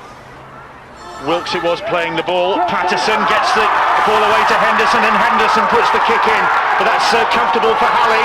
Though Halley is going to find that there's a strong chase from the Scots, and that's good work from the Scots. And the crowd here at Annisland getting behind this Scottish side. They know what the score is. Well, they know what the score is. It's 14-10 to the Welsh, but they know what that score signifies. That their side could still go to the World Cup. Well, it's amazing how a team lifts, isn't it, when they get close to opponent's try line. Even when they don't have the ball there, Danny Brough flying up to make the tackle. The rest of his team ain't now happy to contain Wales at this end of the field. Harris now. James, good offload from James, finds Gibson. Gibson back for Hughes. Hughes is tackled by Neil Lowe. And hold. Go. Plays the ball, and Harris with the kick, chased down by Henderson. It's back to 1 for Wales. Interesting to see there, Wales have only got 2 substitutions left going into the last 20 minutes of this game. It's whether or not they can have the steam to go through for the last 80. Not if they keep giving the ball away. Kopczak lost that one. It was Wilkes' tackle, and the Scots have come up with it again, and the nerves are beginning to jangle for the Welsh. Well, there the ball comes free into the arms of Fisher. The home crowd lifting this Scottish side. Wilkes now bouncing through a couple of tackles. You get a feeling that maybe Scotland could go over again here. I'll tell you what, this is a slow burner, this game. It's getting steadily better and more dramatic. Here is Jackson. The Scots scenting more points now. Brough goes himself. Nearly wrong-footed Dyer gets the ball away. Fisher looking for try number 2. It's with Wilkes. Wilkes will fancy his chances. Wales there in numbers to defend their lines. 4 tackles gone. Brough hoists the kick. Blackwood is under pressure and does well there. Kept his cool. Anthony Blackwood. No quick ones. No quick ones. No quick ones. Harris wanted to take it quickly. The referee explained that under international rules, the control restarts. The referee gets to the 30-metre line, and then the play is allowed to begin. First, and wait. Go. Here is James, good challenge again from Wilkes. Well, Wales just a little bit anxious at the moment, and more anxiety from them for them on the sidelines, I think. Here's Ben. It's Ian Webster, Bill. It was a left ankle problem. We saw him leave the field in some pain. Had to be carried around the perimeter of the pitch, in fact, by the coaching staff. Well, talking to the Wales medical staff, they said he'll definitely not be returning in this game. And Ian Webster, hearing that, said, well, give me another 10 minutes and I'll put the bandage back on and get back out there. He knows how important his contribution could be. There is a lot at stake for Wales. Adam Hughes now. Brough tangling with him again, and then Brough going after Matt James, and look at that from Danny Brough, and Brough trying to nick the ball off him as well. Little terrier he is, little Highland terrier, Danny Brough. Breers hoists that kick. Oh, that's a wicked one from Wade Liddell. The ball's gone backwards, and Liddell has got away with it, I think. Well, he's done remarkably well, didn't he? I think maybe intentionally turning to the side, knowing that if he didn't take the ball in and it went backwards, he'd get a second chance to keep his team in there. But the height of the kick, amazing there. Boy, Scotland are surviving there now at that end of the field, just trying to grunt their way forward. The viewers at home, Phil, won't have seen what a wicked twist that ball took in the last 10 metres, and those players in Super League and in international rugby, they practice that over and over again. Spiral kicks and just a wicked twist.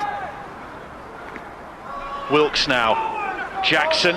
Phil Joseph came swinging in there, but Jackson was already down on the ground, and now Fisher chasing his own kick. And Hughes it is who gets there first. Well, adventurous play from Scotland. Forwards passing, got the quick play of the ball for Fisher, but if they had a second chance to go back at that, they wouldn't try the chip over. It's very hard for a one-man chip bill to come off. Harris takes the tackle himself from Jackson. Penkovic now. Breers back in field to Jordan James, but Scotland had read that one. Penkovic stumbles as he went darting off there, and then gets the ball out wide to Gibson. Gibson get a foot on the line. Takes the tackle 10 metres out. That's the 5th tackle. Wales, their first real threatening foray into Scottish territory, and nothing really comes of it. Well, when you've got players like Harris and Breers on the field, you'd be surprised and disappointed with that effort from Sean Penkovic there. On the last tackle, it was almost a handover, wasn't it? He put the ball so easily to the Scottish side, completely unchallenged. The Wales' speed of line's not very good, Phil, as of late. The first half, it was really strong. The first 3 steps going out, and this is where they normally should hunt the mistake, but they're not. They seem to be hanging back and probably not the most confident of going into the last 13 minutes. The Henderson brothers in action. It was Kevin first and then Andrew Henderson. And Rob Roberts was the culprit. Well, again, it was the high penalty that set up Scotland's chance. Those penalties got them downfield for the try in this second half. Clearly hitting it around the neck and head area from Roberts. And I think now the final 10 minutes simply about field position. I don't think we'll see a long range try. Nothing over 50 metres now left in this game. You need to get close. Wilkes, the Scottish supporters getting behind their side. They trail by 14 points to 10 to Scotland. Brough just pauses and then finds Wade Liddell, who's up in support. Liddell, the ball out wide to Ben, and Ben is in! Another video ref decision. What do you reckon? I think that was a unanimous decision. On that misplay, what you're looking at to do is attract that defender, but Mick Nanning was way in front of the ball and maybe past that game line before the ball is even passed, as we see here. He takes out, I think it's Adam Hughes. Well, you could say that there's a bit of a lazy effort from Gibson and Hughes. The 4 and 5 for Wales. There's the one in play, Hughes. Gibson is drawn in simply, isn't it? There's no need for the winger to come in at this point. But he makes the decision though, doesn't he, then, that Liddell's committed him to him. His eyes have attracted him towards him. The magnets pulls Gibson from the wing towards him and then offers the outside. That's obstruction, that. Wasn't the same as Rob Roberts running in the first half where he hit a good line and got him interested. I know he doesn't change his line, Mick Nanning, there. But he makes contact with Adam Hughes and puts his shoulder into him. Look at that. Yeah. It shouldn't be a try. Well, has Jamie Benn got his 3rd try in Scottish colours, or is he going to be denied by the video ref? Penalty. Crucial call from Ben Thaler. Have Scotland got the try? No, and disappointment, and it's Steve McCormack who's left grim-faced by that call, but hardly surprised, probably. Yeah, I've got it, Ben. It's just It's the right call, isn't it? Right decision there. Nanning again uses a decoy option. He looks completely disinterested, doesn't he, on that decoy? And do you know what? I think if you're running the decoy, you should expect the ball in. How many times do you see smart players who've got the ball in their hand, don't use that dummy runner to give it them because everybody else is expecting it to go around the back.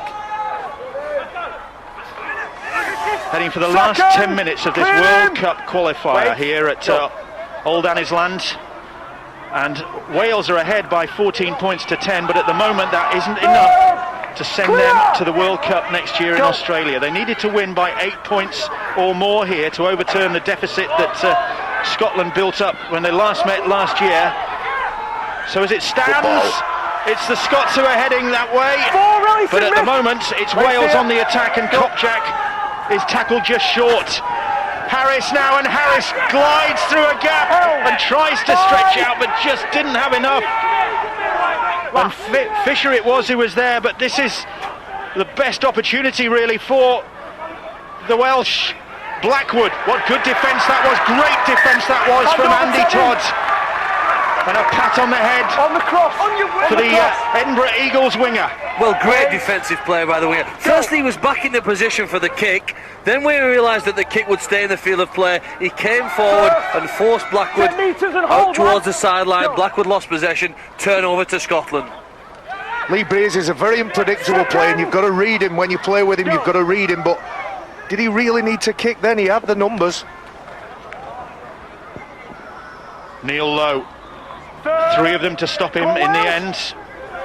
James and well, the James gang it was, in fact, Jordan and Matt James. And now Oliver Wilkes. He's had a big game for Scotland, Ollie Wilkes. That's the second hit up he's done, especially in coming up to 71 minutes play. He's really took the game forward for Scotland.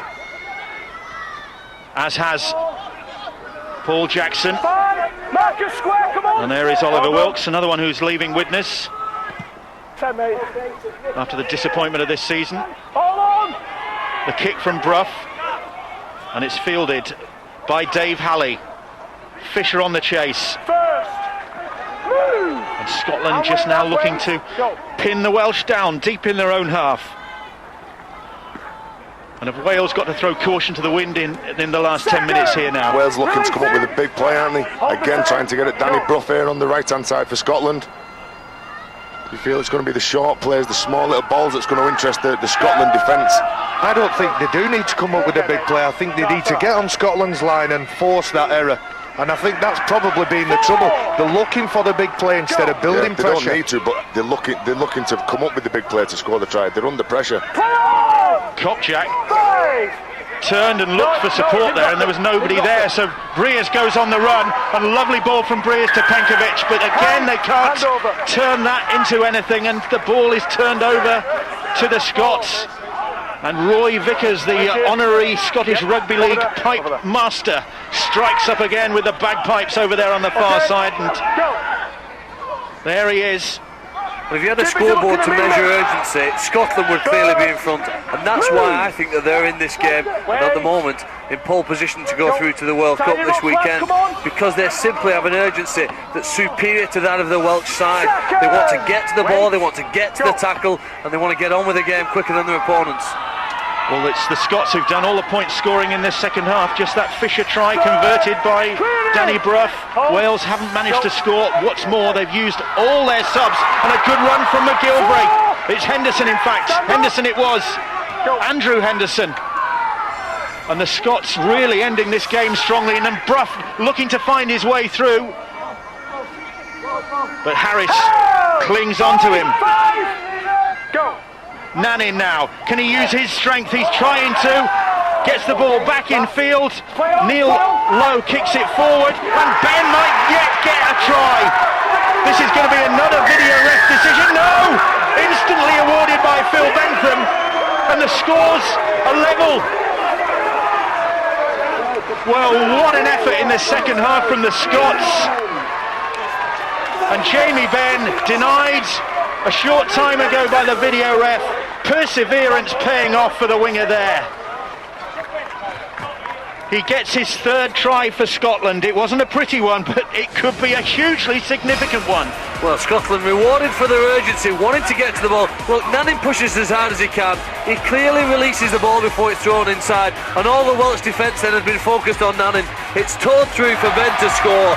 Clear try for him in the corner. Good option here on the last play. That's the reason why he knows he has to get it inside. When it's towed through then by Lowe, Ben presses hard, goes for the corner, dives to ground it in the field of play. Steve McCormack can't believe his luck. We're in this one, baby. Well, what a combination that is. Jamie Benn, a grand final winner with Featherstone against Oldham last month, try scorer for Scotland. Danny Brough, grand final winner with Castleford, converting that try, and the Scots are ahead by 16 points to 4. And again, the build-up to that try was just the simple plays of going forward around the ruck, and Scotland have done it all this half. they're willing just to channel the same defenders as Mick Nanning gets the ball, just runs out there and just sheer strength by the man. But throwing the ball inside, little chip on by Lowe, and just great try, good effort there. But the simple plays, and Danny Bruff's having one attacking play, that is it, in the set of 6 against them, letting his forwards go forward and lay that platform. Here is Neil Lowe. What an effort it has been from him. Played for Scotland A last week in Perpignan. He'll be back at his day job tomorrow. Movement! Go. Big contribution in this performance. Paul Jackson. And good work from Jackson. Good yards, Dan. Good yards. What was it about his tatties? He's worked his tatters off. Here is McGilvery again. That's the 5th tackle. Will they go for one here? Brough is teed up for it. He will do, but that was a scudder from Danny Brough, and not one of his finest moments. And it's Wales now have to score twice to win this one. Well, not to win this one, but to get to the World Cup. They have another chance. The losers have another chance, of course. There is the game next Friday for the losers against Lebanon, and then the winners of that in the repechage against the winners of USA and Samoa. But Wales have really got it all to do now, as Hughes is tackled by Brough. Could have been penalised, is penalised, Danny Brough. He's done a good job, I think, on Adam Hughes. He's been given difficult assignment, Danny Brough, on this side of the field, defending against a man almost twice his size. But he's held him at bay most of the game, and Wales now looking to move it wide through Breers. Here is Braychek now. Braychek going on the outside. Lee Patterson just doing enough to bring him down. Dyer, his try got Wales off to a flying start. They must have thought they were going to do it here. They could yet, but they are very short of time now. Into the last 5 minutes, needing to score twice. It's going to take something extra special here. They're going to really have to throw caution to the wind. Well, they're throwing it to Hughes at the moment, and Hughes out the side door to Gibson, and Gibson is in for the try. They're not done yet. The try is awarded. Can't go for forward pass then anyway. And they rush back. 3 minutes left. And Iestyn Harris ready to take the conversion. Well, it's amazing what a desperate team can do. They've shifted the ball wide, they've passed it faster and quicker, more accurately than they have in the remainder of the game. It's eventually bounced fortuitously for Gibson, and he has gone over the line. 3 minutes to go. Harris trying as quickly as possible to line up this goal kick. This conversion, I should say. And Harris has missed it. He's missed it. They need another try and a goal. So if it's a try and a goal, would that be drawn? Would that be drawn? No, a try and a goal will do it for Wales. Came off Scotland. And Martin Hall, well, he's put one over on Steve McCormack this season in the National League. His Halifax side winning 12-6 against Widnes. Just go. Is McCormack going to have his revenge? Ian Webster in the background, suffering that ankle injury. Danny, just wait. And the Scots just taking their time, as you'd expect. Trainer's gone. There's nothing more dangerous than a team that have to score with a minute to play. The hardest thing to defend against here now. It's that point I made about being behind and being within a score. It's very difficult when you've got a defensive mentality, but I think Wales have had that attitude for a good while now. And it's been their enemy for most of the game. Go. Kopczak plays the ball. Jordan James almost went without it. Second. Clear him. Penkovic. Jackson trying as much as he dare to delay that play the ball. And then the pass from Harris, well, that was behind his two teammates. It's Luke Dyer who picks it up. Blackwood will come in field. Joseph picked that one up well for a big guy, right down by his toes. Wait here. Wait. Go. Time is running out. Harris booms the ball out wide to Matt James. James, lovely ball back in field to Adam Hughes. Just a minute to go here. And Hughes just plonked that ball on the ground, and Jordan James has knocked it on, and Nanning will pick it up. A succession of knock-ons. The first one, I think, was from Jordan James, and it's going to be Scotland's head and feeds. Well, relief Ian there Webster, now. head in hands. They've had to work hard, they've had to work so hard here, Scotland, and it's not over yet. Look, they drag him over the sideline, he keeps the ball in play.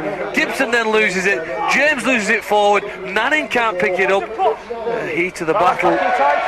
You saw Brad Drew in the background there, just to Steve McCormack's right. He's now involved in this Scotland campaign, and that's a great run from Henderson. The Scots could yet end this one with a flourish. They've turned the tables in the second half, just as they did in Bridgend. They were 14-6 down at half-time last season in the qualifier. They turned that one round to win 21-14. They've turned this one round now. They lead by 18 points to 16. At the moment, Scotland are going to the World Cup in Australia next year, their second World Cup appearance. As the hooter sounds, Scotland in possession, and the Scots celebrate a victory that few thought likely here today.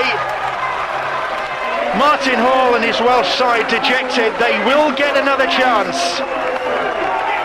They will play Lebanon next Friday.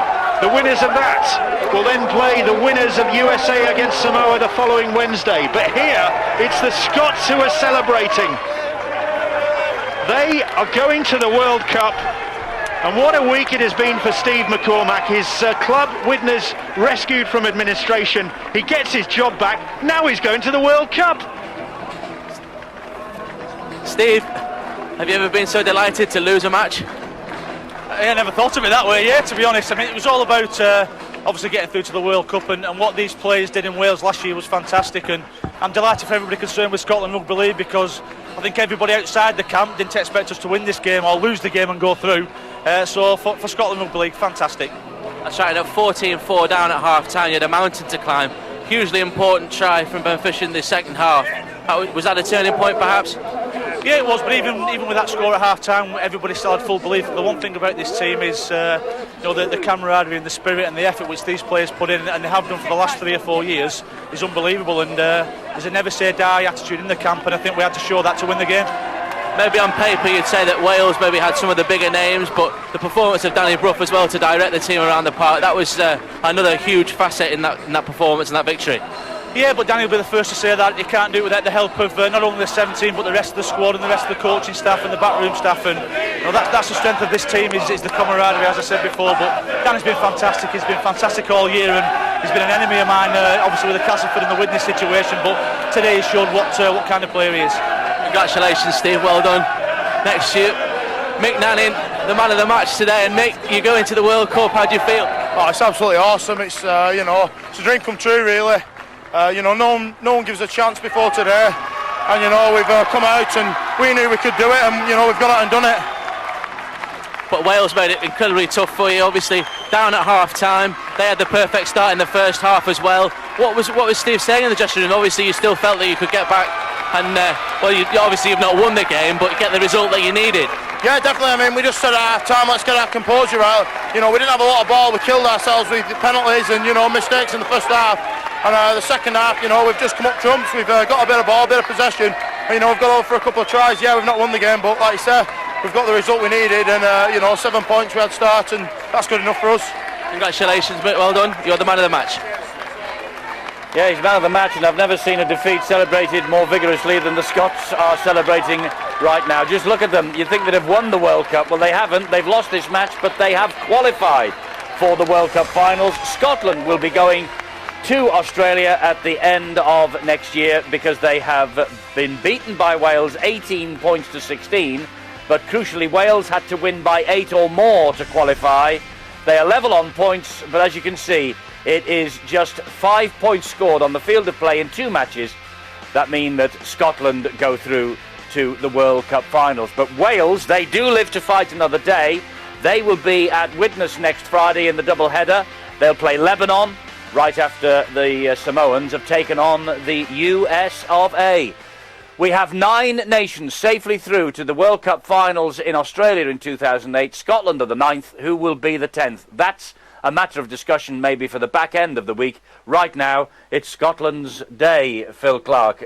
Flower of Scotland will be sung around the Antipodes next October. Well, they were brave, weren't they? I think that's the other thing that you have to say about Scotland. They thoroughly deserved it because of their second half performance. I think they won the second half by 12 points to 4, and they had the urgency, didn't they? The desire that didn't quite seem there from the Welsh side, who conceded some penalties, but Wales just didn't quite live up to their first half performance. They looked lethargic, didn't they?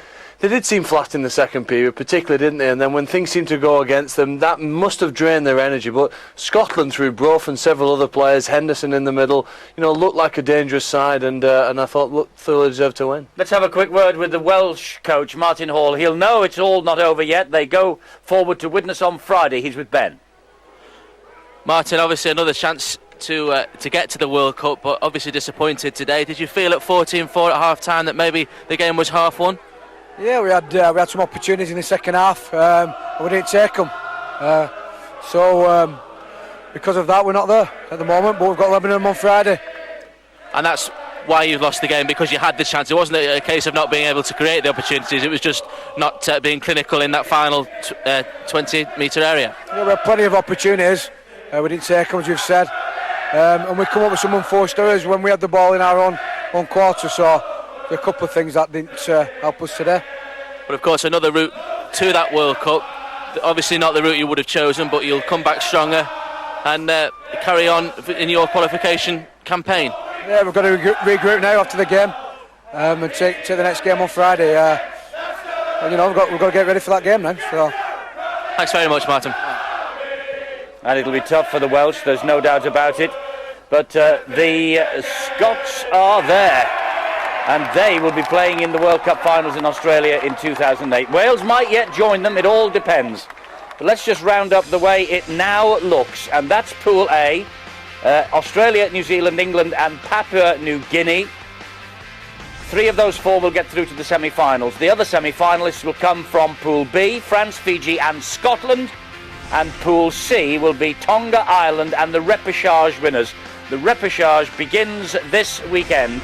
We are at Widnes on Friday night for a double-header. USA against Samoa is followed then by Wales against Lebanon, both of them at the Halton Stadium. The 2 winners of those games go forward to the final on the following Wednesday at Featherstone for the last and final place in the World Cup next year. Scotland, you're right, fully deserve their place. Samoa now are the clear favourites to get there from the repechage. Wales have got one heck of a battle coming up against the Lebanese. Well, I think Wales will know that they're favourites going into that game against the Lebanese you side. think so? I do think really? they are favourites, but they were favourites coming here today, and sometimes that can be an advantage because it gives you a belief and a confidence the way you want to play, but you have to bring the work ethic with you, and I don't think that they quite clinically had that here today. It's the reason why Scotland went on to beat them. We saw just how physical the Lebanese can be on Friday against the Irish. Boy, they're in for a torrid 80 minutes, the Welsh now. They are, yes, but I think that they have a better quality of player to pick from on paper. Again, it's not about on paper, it's on the field, isn't it? And that's, I think, what Wales need to know. They have to win 2 games. If they win 2 games, they become the 10th side in that World Cup, and that's the challenge ahead of them. They've got less than a week or so to do it, to prepare for it. But, they've got the ability, they've got the experience of players who've been in big matches and lost and had that disappointment and bounced back. And they've got Breers, 2 so-called world-class halfbacks. They've got to take hold of Lebanon game by the scruff of the neck.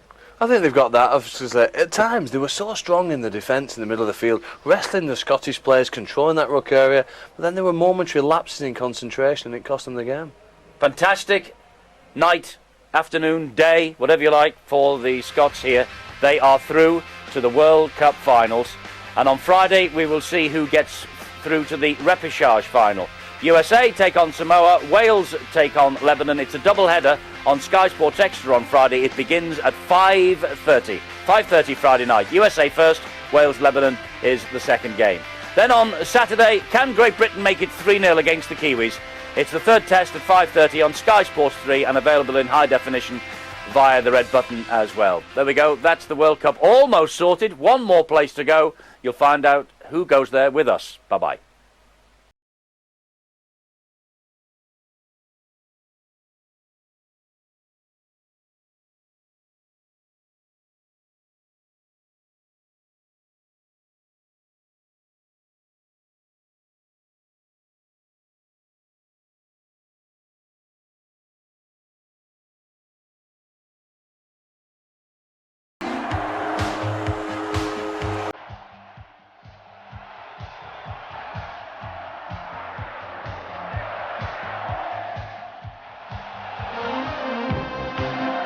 Lowe kicks it forward and the score's a level.